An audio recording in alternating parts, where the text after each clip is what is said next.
Amos Garrett, here's to a good concert this evening. Oh, thank you, man. Cheers. How's your French? Just say it. When your mouth's not full. Je sais.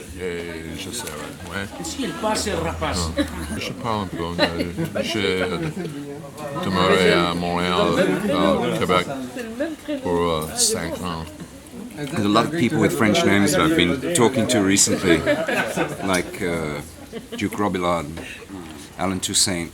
I don't speak any French, and I'm somewhat surprised that Toussaint doesn't, but it depends. He lived in New Orleans most of I think his whole life, and not many New Orleans people speak French, but everyone lives in the southwestern parishes in that state pretty much do. But he's really Creole. you're from Canada. I grew up in Toronto. My father was transferred on business to Montreal for 5 years, so I had 5 years in Montreal. Where did you first start playing guitar? In Montreal, actually. I was 13 years old. And rock and roll just came into existence in 1955. I borrowed a friend's guitar, and I basically didn't give it back. I studied the piano and trombone, and I formal studies, some at the Royal Conservatory in Toronto. But I taught myself the guitar. So who was your first guitar hero? T-Bone Walker, James Burton, Buddy Holly, whoever was on Top 40 radio in 1955. There weren't that many.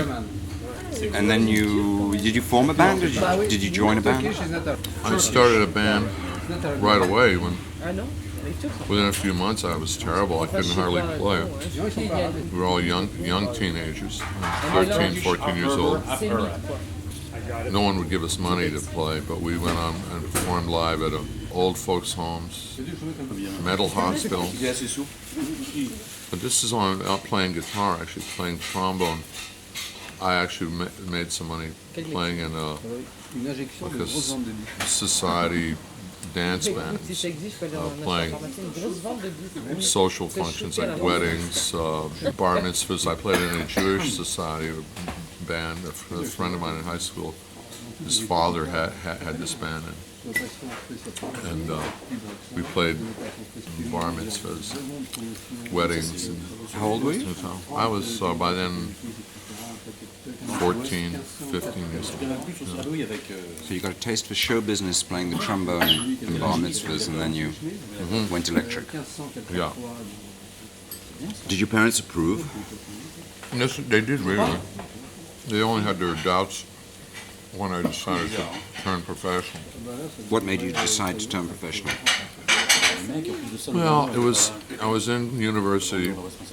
I couldn't make up my mind what I wanted to do, if anything, was what I was studying. Well, my major, which wasn't music, it was literature, American literature, in fact. And I got a phone call from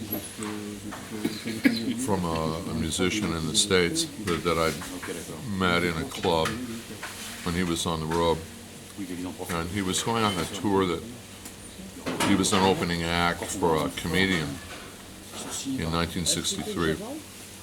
The tour was all in concert halls. The first gig was in Carnegie Hall, and I thought, even if it was an opening act or something, I thought, geez, might be my only chance in my life to ever play Carnegie Hall, and also some other really famous theaters, the Civic Opera House in Chicago, the Symphony Hall in Boston, and those kind of halls.